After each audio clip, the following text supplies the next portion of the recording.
Assalamualaikum warahmatullahi wabarakatuh. Selamat datang di Geomistry Channel.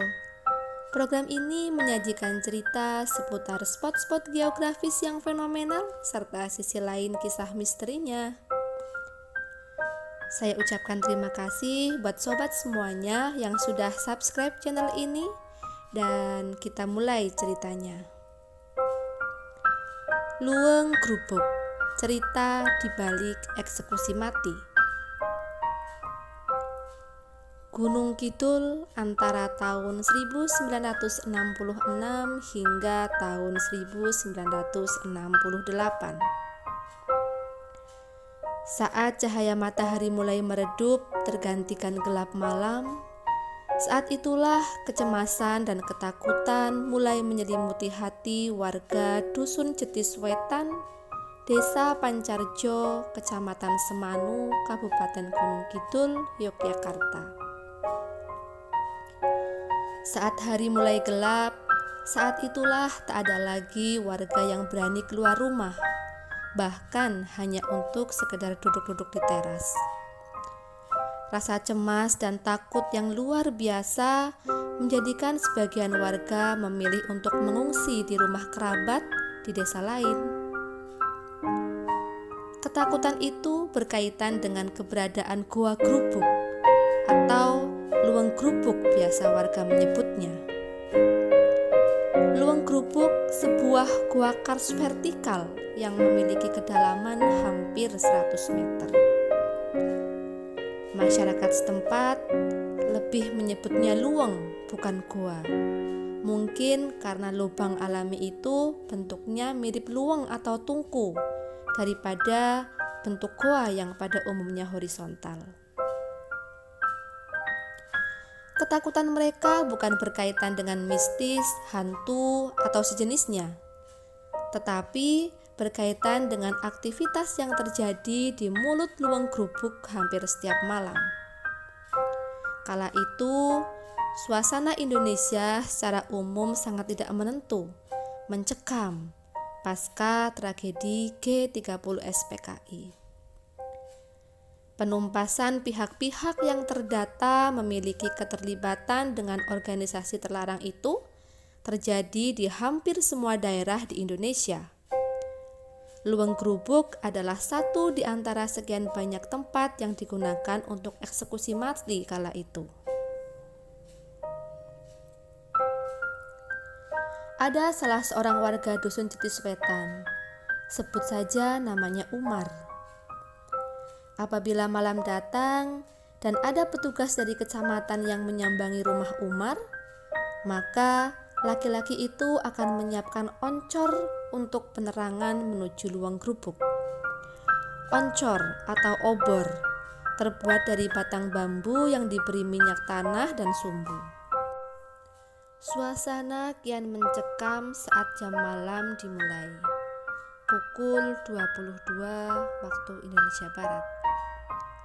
Terlebih lagi setelah terdengar letusan pelor sebanyak 3 kali. Ketakutan warga memuncak. Truk tentara yang membawa para tawanan sudah berhenti di ujung desa. Eksekusi siap dimulai. Para tawanan diarak berjalan dari tempat pemberhentian truk menuju Luweng Grubuk yang jaraknya kurang lebih 3 km. Tentara bersenjata lengkap dengan seragam mengawal mereka dengan sangat ketat. Tak ada celah sama sekali untuk para tawanan itu melarikan diri. Terlebih para tawanan itu diarak dalam kondisi mata tertutup. Begitu juga dengan telinga dan mulutnya. Mereka diarak melewati jalan sempit di tengah hutan yang sunyi. Sesampainya di mulut Luweng Grubuk, para tawanan itu dibariskan. Tak banyak cerita yang mengisahkan bagaimana cara mereka dieksekusi. Namun di beberapa sumber dikatakan bahwa mereka itu disiksa, dipukuli, sampai kemudian pada akhirnya mereka dicemplungkan ke dalam luweng sedalam 98 meter itu. Satu hal yang cukup menjadi misteri, hampir setiap kali dilakukan eksekusi dibarengi hujan yang sangat lebat. Kondisi ini yang diperkirakan menjadikan mayat-mayat yang ada di dalam luweng dengan cepat terbawa arus sungai bawah tanah. Umar menceritakan, pernah suatu ketika rombongan datang dalam jumlah yang jauh lebih banyak dari biasanya. Rombongan tentara dan tawanan sebanyak 3 truk. Umar memperkirakan jumlah tawanan sekitar 100 orang. Dengan jumlah yang sangat banyak itu, eksekusi sejak tengah malam tak juga selesai hingga pagi tiba. Sampai suasana pagi sudah terang. Saat itu masyarakat yang hendak beraktivitas seperti ke pasar atau ke ladang dihadang oleh aparat. Warga tidak diperbolehkan beraktivitas di luar rumah sebelum proses eksekusi selesai dan para tentara meninggalkan Dukuh Jetiswetan.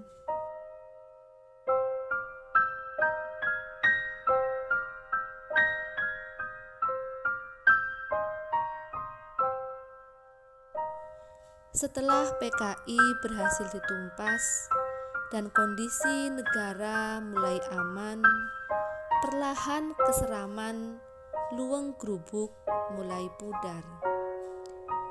Tulang belulang manusia yang pernah dibuang ke dalam Luweng Grubuk dibersihkan oleh pemerintah sekitar tahun 1982. Dari cerita yang beredar, ada sekitar 3 truk tulang belulang yang saat itu dievakuasi.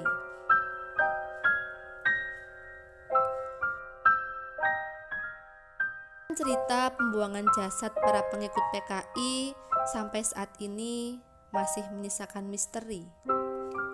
Informasi yang dihimpun Suara Jogja dari cucu Sri Sultan Hamengkubuwono ke-8, yaitu Gusti Kukuh Hestarining, mengatakan ada satu orang yang pernah diminta oleh polisi dan tentara saat itu untuk masuk ke dalam Luweng Grubuk mencari sisa-sisa jasad PKI yang masih ada di dalam luweng. Nama beliau Mbah Margo, tinggal di Girikarto.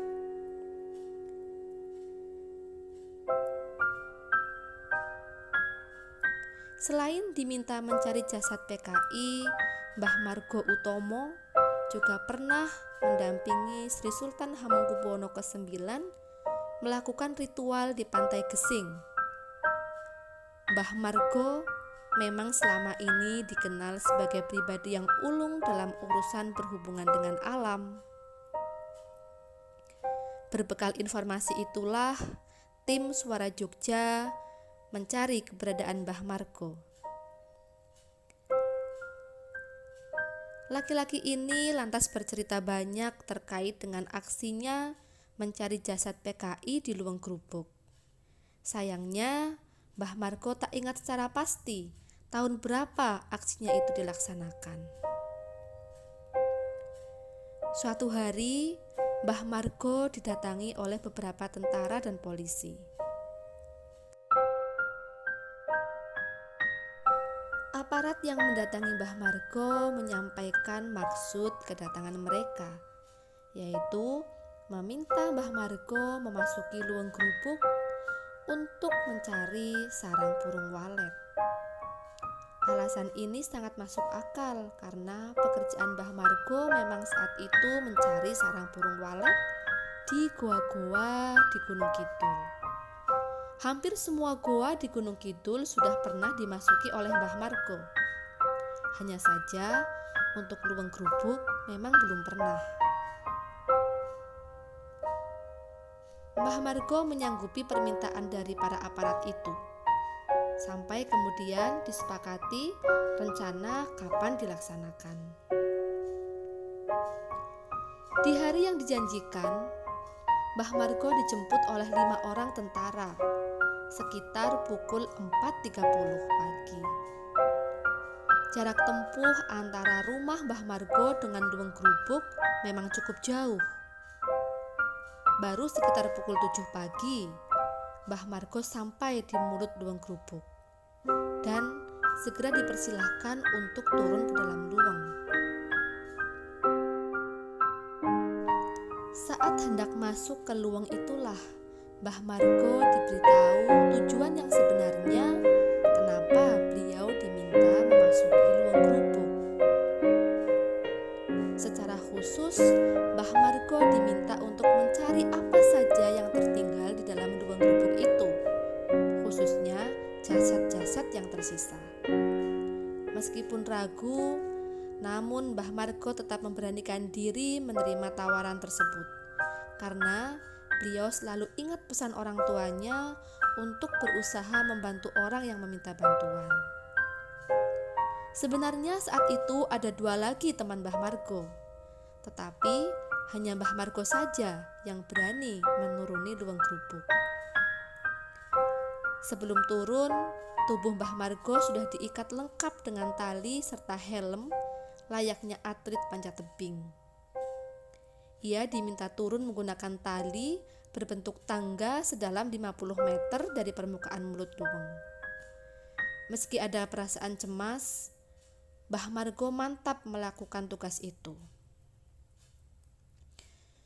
Sesampainya di dasar luweng, ternyata tidak sesuai dengan prediksi sebelumnya, karena dasar luweng tersebut merupakan pertemuan 2 aliran sungai bawah tanah, di mana di tengahnya ada batu yang cukup besar berdiameter 1 meter. Di atas batu itu ada kerangka manusia yang tinggal tulang belulang. Menurut Mbah Margo, itu kerangka PKI yang paling sakti.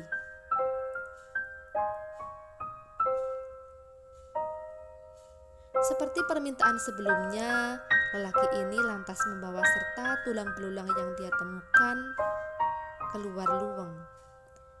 Tak banyak yang dibawa oleh Mbah Margo. Mbah Margo hanya membawa tulang iga ke permukaan luweng. Sesampainya di mulut luweng di mana banyak tentara dan polisi menunggu, tulang belulang tersebut langsung diserahkan kepada mereka. Mbah Margo sendiri tidak tahu apa yang dilakukan oleh para tentara atau polisi tersebut. Mbah Margo keluar dari luweng sudah pukul 15 waktu Indonesia Barat. Artinya 8 jam Mbah Margo berada di dalam luweng grubuk.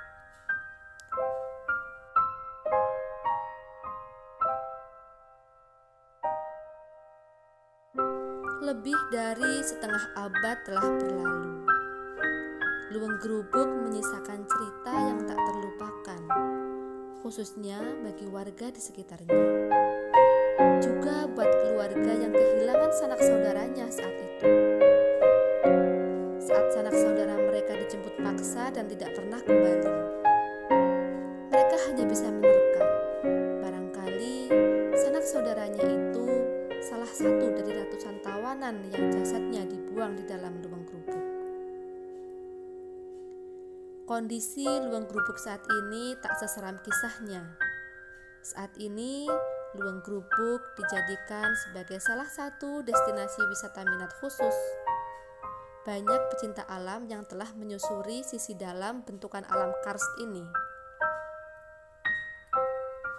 Menurut cerita para penyusur luweng, di dalamnya masih terdapat batu-batu balok yang dijadikan pijakan saat evakuasi tulang belulang pada tahun 1982. Luweng grubuk adalah saksi perjalanan sejarah bangsa Indonesia.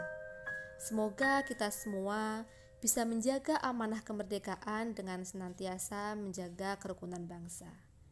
Sekian cerita ini. Wassalamualaikum warahmatullahi wabarakatuh.